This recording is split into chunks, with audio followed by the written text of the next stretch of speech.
देखिएगा क्वेश्चन क्या है हमारे पास, व्हाट इज ट्रांसफार्मर, ट्रांसफार्मर क्या, एक्सप्लेन इट्स वर्किंग। ट्रांसफार्मर क्या है और आपने उसकी वर्किंग को एक्सप्लेन करना है। तो सबसे पहले मेरा बेटा लॉन्ग क्वेश्चन अगर लिखना है तो आपने क्या करनी है, डेफिनेशन करनी है कि ट्रांसफार्मर है क्या चीज़। आपने देखा होगा बाहर जो ट्रांसफार्मर लगे होते हैं सेम वही चीज़ है। तो इससे पिछला जो टॉपिक था हमने पढ़ा था म्यूचुअल इंडक्शन वाला, उसी के रिलेटेड है ये, उसकी एप्लीकेशन है।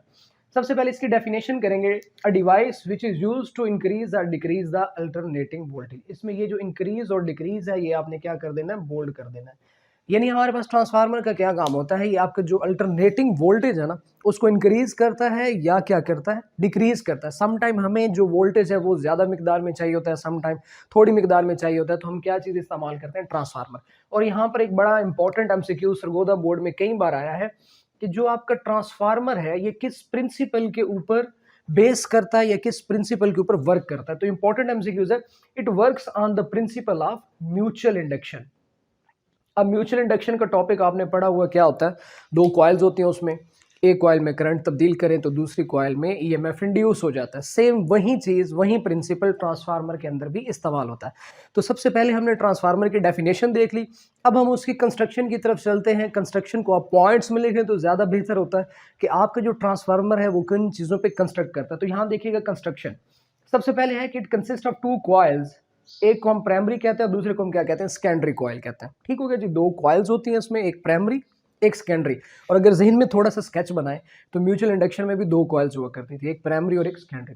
उसके बाद ये जो कॉइल्स हैं इंसुलेटेड फ्रॉम ईच अदर, एक दूसरे से इंसुलेटेड है। इंसुलेटेड आप जानते हैं, जैसे ये एक इंसुलेटर है, दूसरी कॉइल ये भी क्या है, इंसुलेटर है।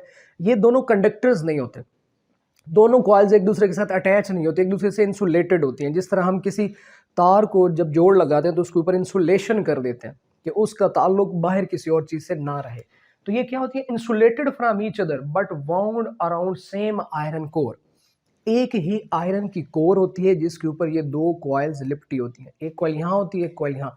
ये जो मटेरियल होता है ना ये सेम मटेरियल होता है, यानी ये आयरन का ही मटेरियल है। इसके ऊपर यहाँ हम एक कॉइल को इंसुलेट कर देते और एक को यहाँ इंसुलेट कर देते, यानी इनके दरमियान कोई हमारे पास रिलेशन नहीं है। ठीक है, दोनों एक दूसरे से क्या है, इंसुलेट है। तो क्या है, इंसुलेटेड फ्रॉम ईच अदर जो इंपॉर्टेंट चीज है, but wound around same iron core, लेकिन एक ही आयरन कोर के ऊपर इनको लपेट दिया जाता है। देखेंगे इसको भी कि कैसे ये लपेटते हैं। उसके बाद हम इसको एक वोल्टेज देते हैं जो प्राइमरी वोल्टेज कहलाता है। दो कॉइल्स हैं तो प्राइमरी कॉइल को जो वोल्टेज आप देंगे वो प्राइमरी वोल्टेज कहलाएगा, सेकेंडरी को जो देंगे वो सेकेंडरी वोल्टेज कहलाएगा। और जो नंबर ऑफ टर्न्स हैं कॉइल के अंदर, जो नंबर ऑफ टर्न्स जो आप लपेटेंगे, प्राइमरी कॉइल के नंबर ऑफ टर्न्स को एनपी से रिप्रेजेंट करेंगे और सेकेंडरी के नंबर ऑफ टर्न्स को एनएस से रिप्रेजेंट करेंगे। प्राइमरी के लिए एनपी इस्तेमाल करेंगे, सेकेंडरी के लिए एनएस। ये कंस्ट्रक्शन थी आपके ट्रांसफार्मर की। अब इसकी डायग्राम की तरफ चलते हैं। ये डायग्राम बनाना लाजमी है जी, ये गौर कीजिए। ये हमारे पास नंबर ऑफ टर्न्स है, ये प्राइमरी कॉइल कंसिडर कर लेते हैं जिसको हम इनपुट कॉइल भी कह सकते हैं। ये आपकी होती है आउटपुट कॉइल जिसको आप सेकेंडरी कॉइल भी कह सकते हैं। इसके नंबर ऑफ टर्न्स को एनएस से रिप्रेजेंट करेंगे, इसके नंबर ऑफ टर्न्स को एनपी से रिप्रेजेंट करेंगे। इसका जो वोल्टेज होगा उसको वीपी से रिप्रेजेंट करेंगे, इसके वोल्टेज को वीएस से रिप्रेजेंट करेंगे। और एक बात और भी थोड़ी सी कर लेते हैं, यहाँ जो करंट गुजरेगा वो IP कहलाएगा प्राइमरी करंट, यहाँ जो करंट गुजरेगा वो क्या कहलाएगा, IS कहलाएगा। ये भी आप यहाँ पर मेंशन कर दे क्योंकि ये चीजें आगे इस्तेमाल होंगी। ठीक हो गया, तो ये ट्रांसफार्मर की डेफिनेशन थी, डिवाइस है, वोल्टेज को इंक्रीज या डिक्रीज करती है, फिर इसकी कंस्ट्रक्शन थी और फिर हमने इसकी डायग्राम बनाई। अब हम इसकी वर्किंग की बात करेंगे। वर्किंग के लिए म्यूचुअल इंडक्शन का फिनोमेना ज़हन में रखिए। ठीक हो गया, वही चीज है working when AC voltage connected to primary coil. ये प्राइमरी कॉइल है, जब इसको हम AC वोल्टेज देंगे होगा क्या, changing current produce changing magnetic field या मैग्नेटिक फ्लक्स। ठीक है, जैसे जैसे करंट जीरो से मैक्सिमम वैल्यू की तरफ जाएगा वैसे वैसे आपकी मैग्नेटिक फील्ड तब्दील होगी। मैग्नेटिक फील्ड या मैग्नेटिक फ्लक्स जब तब्दील होगा तो वो साथ वाली कॉइल में से पास करेगा। जब साथ वाली कॉइल में से पास करेगा तो वो एक EMF प्रोड्यूस करेगा जिसको हम बोलेंगे सेकेंडरी EMF। देखें आपके सामने मैंने लिखा है, मैंने AC voltage connected to primary coil. इस कॉइल के साथ जब AC वोल्टेज आप कनेक्ट करेंगे होगा क्या, it produce changing field passing through secondary coil, this changing flux creates EMF। ये जो फ्लक्स तब्दील हुआ है ये क्या क्रिएट करेगा, ईएमएफ क्रिएट करेगा किस कॉइल में, सेकेंडरी कॉइल में, और इस ईएमएफ को वीएस लिखा जाएगा। ये जो वीएस यहाँ प्रोड्यूस हुआ है ये इस वीपी के डायरेक्टली प्रोपोर्शनल है। जितना ज़्यादा यहाँ पर वोल्टेज आप देंगे उतना ज़्यादा आपके पास सेकेंडरी वोल्टेज प्रोड्यूस होगा। वीएस डायरेक्टली प्रोपोर्शनल है वीपी के, which proportional to VP. EMF depends upon the number of turns. ये एक फार्मूला है जो सेकेंड ईयर में प्रूफ किया गया, लेकिन यहाँ पर हम जस्ट इस फार्मूले को याद रखेंगे क्योंकि हमारा यहाँ पे मकसद सिर्फ इस फार्मूले के जरिए अपने न्यूमेरिकल्स को सॉल्व करना है और ये बताना है कि ये जो वोल्टेज की रेशो है ये नंबर ऑफ टर्न्स की रेशो के बराबर होती है, यानी उन पर डिपेंड कर सकती है। आप ये कह रहे हैं EMF depends upon number of turns as the following expression. सिर्फ एक बात का ख्याल रखिएगा, अगर वीएस ऊपर है तो एनएस भी ऊपर होना चाहिए। एनएस नंबर ऑफ टर्न्स है, आप जानते हैं, हम पहले बात कर चुके हैं। यानी आपके पास वोल्टेज की ratio secondary to primary is equal to number of turns की रेशो सेकेंडरी टू प्राइमरी, इस चीज के बराबर। ये फार्मूला आपने याद रखना है, एमसीक्यूज के लिए भी इंपॉर्टेंट है और न्यूमेरिकल्स के लिए भी इंपॉर्टेंट है। अब हम चलते हैं कि ट्रांसफार्मर की कितनी टाइप्स होती है। वैसे तो ट्रांसफार्मर की बहुत ज़्यादा टाइप्स होती हैं, लेकिन हमारी जो किताब है इसमें 3 टाइप्स एक्सप्लेन की गई हैं। पहली टाइप है स्टेप अप ट्रांसफार्मर, दूसरी है स्टेप डाउन ट्रांसफार्मर, तीसरी है आइडियल ट्रांसफार्मर। ठीक है, तो अगर आप डिफरेंस आ जाए, ये इंपॉर्टेंट शॉर्ट क्वेश्चन भी है, कई बार डिफरेंस आता है, difference between step up and step down transformer. ठीक है, और इन्हीं से न्यूमेरिकल्स भी हमारे कुछ सॉल्व होते हैं। और ये आइडियल ट्रांसफार्मर, ये भी काफ़ी बार डेफिनेशन में आया हुआ है। तो अगर डिफरेंशिएट में आ जाए तो आपने लाइन लगा के डिफरेंस लिखना होता है। ठीक है, यहाँ पे हम लॉन्ग क्वेश्चन को अटेम्प्ट कर रहे हैं, तो लॉन्ग क्वेश्चन में हम डिफरेंस नहीं लिखेंगे, एज इट इज जैसे ये लिखा हुआ है इसको लिख दें तो ज़्यादा बेहतर है, और कोशिश करें अगर शॉर्ट में आ जाए तो डिफरेंशिएट की सूरत में लिखें। ठीक हो गया, चलते हैं जी। स्टेप अप ट्रांसफार्मर कौन सा होता है? मैंने आपके सामने 3 कंडीशंस लिखी हैं। ऐसा ट्रांसफार्मर जिसका सेकेंडरी वोल्टेज प्राइमरी से क्या हो, ज़्यादा हो, या दूसरी डेफिनेशन है ऐसा ट्रांसफार्मर जिसके सेकेंडरी रेशो प्राइमरी रेशो से क्या हो, ज़्यादा हो। अब बात कर लेते हैं, यहाँ देखिए ये प्राइमरी वोल्टेज है, ये सेकेंडरी। ये मैंने आपके सामने एक ट्रांसफार्मर डिज़ाइन किया। अब देखिए दूसरी कंडीशन क्या है, सबसे पहले हम ये कंडीशन फुलफिल करते हैं कि सेकेंडरी की रेशो ज़्यादा होनी चाहिए।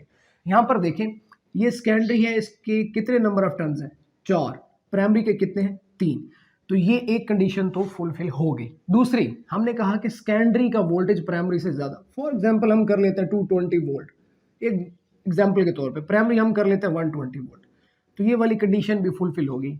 यानी ये जो ट्रांसफार्मर मैंने आपके सामने डिज़ाइन किया है ये आपके पास कौन सा है, स्टेप अप ट्रांसफार्मर। तीसरी इंपॉर्टेंट कंडीशन जो समटाइम मिस हो जाती है लेकिन एमसीक्यूज के लिहाज से इंपॉर्टेंट है, प्राइमरी का करंट ज़्यादा होना चाहिए। तो यहाँ पे फॉर एग्जाम्पल मैं 2 एम्पेयर कर लेता हूँ और यहाँ पे मैं 0.5 एम्पेयर कर लेता हूँ, तो अब ये जो ट्रांसफार्मर मेरे सामने डिज़ाइन किया गया है ये है आपके पास step up transformer.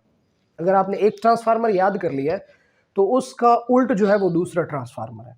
Step down transformer क्या होगा, प्राइमरी का वोल्टेज सेकेंडरी से ज़्यादा होगा, number of turns in primary is equal to greater than number of turns in secondary. यहाँ चेक कर लेते हैं, प्राइमरी के 1 2 3 4 टर्न्स हैं, यहाँ पे हम लिख लेते हैं NP इज इक्वल टू 4, और अगर सेकेंडरी की बात करें तो 1 और 2 है आपके पास।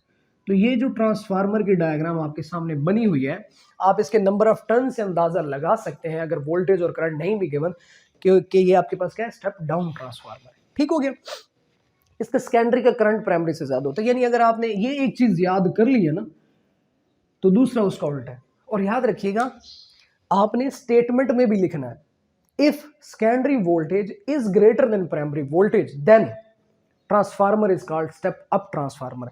ये लिखने के बाद आप ये वाला रिलेशन लिखेंगे ताकि उसको पता चल जाए कि इसको पता है कि स्टेप अप क्या है, स्टेप डाउन क्या है। जस्ट आप इक्वेशन लिख देंगे तो हो सकता है कि वो आपका गलत भी कर दे। स्टेटमेंट की सूरत में भी लिखना है और साथ में एक रिलेशन भी लिखना है ताकि उसको क्लियर हो जाए। उसके बाद चलते हैं आइडियल ट्रांसफार्मर। ये याद कर लेंगे तो ये उसका उल्ट ही है। आइडियल ट्रांसफार्मर हमने पहले भी कई बार पढ़ा है, 9th क्लास में भी आइडियल सिस्टम के बारे में पढ़ते रहे। आइडियल ट्रांसफार्मर ऐसा ट्रांसफार्मर जिसको आप जितनी इनपुट दें वो आपको इतनी क्या दे, आउटपुट दे। यानी input power is equal to output power. अब इनपुट पावर कौन सी है ट्रांसफार्मर में, अगर थोड़ा सा गौर करें, ये इनपुट कहलाती है प्राइमरी वाली, ये क्या कहलाती है, आउटपुट सेकेंडरी वाली। ठीक हो गया, क्योंकि इस इनपुट में तब्दीली करने से आउटपुट उस लिहाज से तब्दील होती है, उतना ईएमएफ हमें मिलेगा। तो आप इसको लिख सकते हैं primary power is equal to secondary power. अब P P is equal to P S. P P से मुराद क्या है? Power in a primary coil. P S से क्या मुराद है मेरे बेटा? Power in a secondary coil. अब पावर का एक फार्मूला छोटा सा हमने पढ़ा हुआ है, यहाँ 10th में भी पढ़ा हुआ है, P is equal to I V, यानी करंट और वोल्टेज का हासिल ज़रा पावर कहलाता है। प्राइमरी के लिए तो I P V P, secondary के लिए है तो आई एस वी एस। तो ये आपका टॉपिक है। अब इसको थोड़ा सा समराइज करते हैं, उसके बाद इसको खत्म करते हैं। लॉन्ग क्वेश्चन है ये सारा, आपने एक बार नोट भी कर लेना है, साथ साथ कोशिश करनी है। किताब के ऊपर भी लिखा हुआ है, हेडिंग्स बना लें, निशान लगा लें। ट्रांसफार्मर क्या है? डिवाइस है, वोल्टेज को इंक्रीज या डिक्रीज करती है। अब छोटी सी मिसाल देता हूँ। हमारा जो चार्जर है उसके अंदर एक स्टेप डाउन ट्रांसफार्मर लगा होता है, जो बिजली से आने वाले 220 वोल्ट को कम करके 6 वोल्ट तक, 12 वोल्ट तक, 2 वोल्ट तक लेके आता है। ठीक है, तो हमें बहुत सारी जगहों पे स्टेप डाउन ट्रांसफार्मर चाहिए होता है। हमारे जो ग्रिड स्टेशन है वहाँ से जो बिजली आ रही होती है वो काफ़ी हाई वोल्टेज की होती है, उसको हमने लो करना होता है, तो फिर हम क्या लगाते हैं? Step down transformer. ठीक है, ये इसके यूजेस है। डेफिनेशन, कंस्ट्रक्शन, उसके बाद वर्किंग, टाइप्स और एंड पे इसके यूजेज भी लिखे हुए हैं। ठीक है, आप अपनी किताब में इसके यूजेस भी पढ़ सकते हैं कि ट्रांसफार्मर के क्या यूजेस है। ये आपका लॉन्ग क्वेश्चन है। अल्लाह हाफिज़।